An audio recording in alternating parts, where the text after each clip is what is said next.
എല്ലാവർക്കും നമസ്കാരം. ഇന്ന് ഞാൻ പറയാൻ പോകുന്നത് എരുമേലി പുത്തൻ വീട് ഈ വീടിനെ കുറിച്ചാണ്. കൊടുമുടികളും കാനനങ്ങളും സാക്ഷിയായി മണിമലയാറിൻ്റെ കുളിർത്തീരത്ത് കോട്ടയത്തു നിന്നും 60 കിലോമീറ്ററോളം അകലെ ചരിത്രവും ഐതിഹ്യവും കൈകോർത്ത് നിൽക്കുന്ന ഒരു പുണ്യഭൂമിയുണ്ട്. അതാണ് എരുമേലി.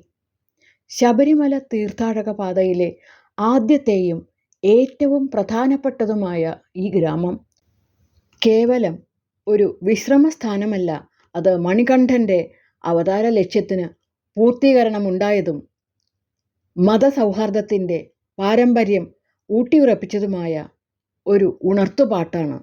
ഓരോ തീർത്ഥാടകനും ഇവിടെ നിന്ന് കാൽനടയായി തുടങ്ങുന്നത് ഒരു യാത്ര മാത്രമല്ല, സഹവർത്തിത്വത്തിൻ്റെയും ഭക്തിയുടെയും ഒരു ചരിത്ര സത്യത്തിലേക്കുള്ള പ്രവേശനം കൂടിയാണ്. പുരാണങ്ങളിലെ ഏടുകളിൽ നിന്നും ചരിത്രത്തിൻ്റെ കൈവഴികളിൽ നിന്നും എരുമേലി എന്ന പേരിൻ്റെ ഉത്ഭവം തന്നെ ഒരു ഐതിഹ്യമായി ഒഴുകിയെത്തുന്നു. എരുമക്കൊല്ലി അഥവാ മഹിഷിയെ നിഗ്രഹിച്ച സ്ഥലം. വീര്യം നിറഞ്ഞ ആ പഴയ നാമം കാലക്രമേണ മയപ്പെട്ട് നാവിന് മധുരമേകുന്ന എരുമേലിയായി പരിണമിച്ചു. ഒരു യുഗസമാപ്തിയുടെയും പുതിയൊരു യുഗപ്പിറവിയുടെയും നിശബ്ദ സാക്ഷിയായി ഈ നാമം ഇന്നും നിലകൊള്ളുന്നു. എരുമേലിയുടെ ചരിത്രത്തിൽ ഇഴചേർന്ന് കിടക്കുന്ന മറ്റൊരു പവിത്ര സ്ഥാനമാണ് എരുമേലി പുത്തൻ വീട്. മണികണ്ഠൻ്റെ ഐതിഹ്യ കഥകൾക്ക് പിൻബലമേകുന്ന ഈ വീടിന് നൂറ്റാണ്ടുകളുടെ കഥ പറയാനുണ്ട്.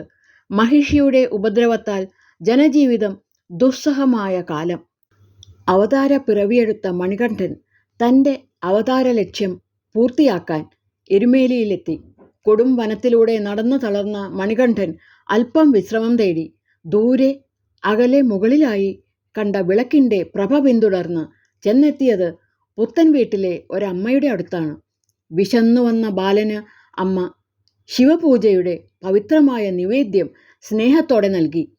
രാത്രി അവിടെ തങ്ങാൻ മണികണ്ഠൻ അനുവാദം ചോദിച്ചപ്പോൾ മഹിഷിയെക്കുറിച്ചുള്ള ഭയം കാരണം അവർ ആദ്യം മടിച്ചു. എന്നാൽ എന്തു വന്നാലും താൻ നോക്കിക്കൊള്ളാമെന്ന മണികണ്ഠൻ്റെ ഉറപ്പ് ആ അമ്മയുടെ ഭയം അകറ്റി. ആ രാത്രിയിൽ മഹിഷിയെ നിഗ്രഹിച്ച ശേഷം ആ വീടിൻ്റെ സമീപത്തുള്ള കുളത്തിൽ, പിൽക്കാലത്ത് രുധിരക്കുളം എന്നറിയപ്പെട്ടത്, ഉടവാൾ കഴുകി മടങ്ങിയെത്തിയപ്പോഴാണ് താൻ കലിയുഗ വരദനായ മണികണ്ഠനാണെന്നും തൻ്റെ അവതാര ലക്ഷ്യം പൂർത്തിയാക്കിയെന്നും സ്വാമി വെളിപ്പെടുത്തിയത്. പുരാണത്തിൻ്റെ ആധികാരിക തെളിവുകൾ തൻ്റെ ഓർമ്മയ്ക്കായി മഹിഷിയെ നിഗ്രഹിക്കാൻ ഉപയോഗിച്ച ഉടവാൾ മണികണ്ഠൻ പുത്തൻ വീട്ടിലെ വല്യമ്മയെ ഏൽപ്പിച്ച ശേഷമാണ് തിരികെ യാത്രയായത്.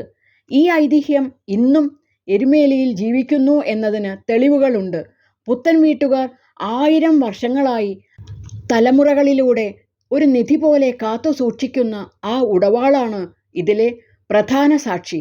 കൂടാതെ മഹിഷിയുടെ ചോരയാൽ ചുവന്നുപോയെന്ന് വിശ്വസിക്കപ്പെടുന്ന ആ രുധിരക്കുളവും ഈ ചരിത്ര സത്യത്തിന് കാലം സാക്ഷിയാക്കിയ മറ്റൊരു തെളിവാണ്.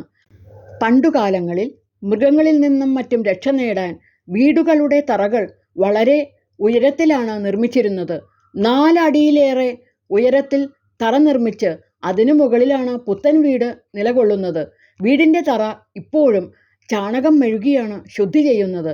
ആദ്യകാലങ്ങളിൽ പുല്ലും പിന്നീട് ഓലയും മേഞ്ഞ മേൽക്കൂര സമീപകാലത്ത് സംഭവിച്ച അഗ്നിബാധയ്ക്ക് ശേഷം മാറ്റി ഷീറ്റ് മേൽക്കൂര സ്ഥാപിച്ചെങ്കിലും പുത്തൻ വീടിൻ്റെ പഴമ പരമാവധി സംരക്ഷിക്കാൻ പുതുതലമുറ ശ്രദ്ധിച്ചിട്ടുണ്ട് എന്നത് ഭക്തർക്കും ചരിത്രാന്വേഷികൾക്കും ഒരുപോലെ ആശ്വാസകരമാണ്. എരുമേലി വലിയമ്പലത്തിൽ നിന്ന് 200 മീറ്റർ വടക്കുകിഴക്കായിട്ടാണ് പുത്തൻ വീടുള്ളത്.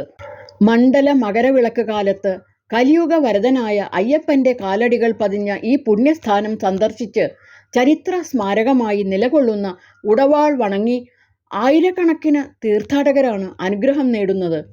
ചരിത്രത്തെ ഐതിഹ്യങ്ങൾ പുൽകിയപ്പോഴും ഭക്തിയുടെ പാരമ്പര്യം തലമുറകളിലേക്ക് പകർന്നു നൽകിയപ്പോഴും എരുമേലിക്ക് അതിൻ്റേതായ സ്ഥാനമുണ്ട്.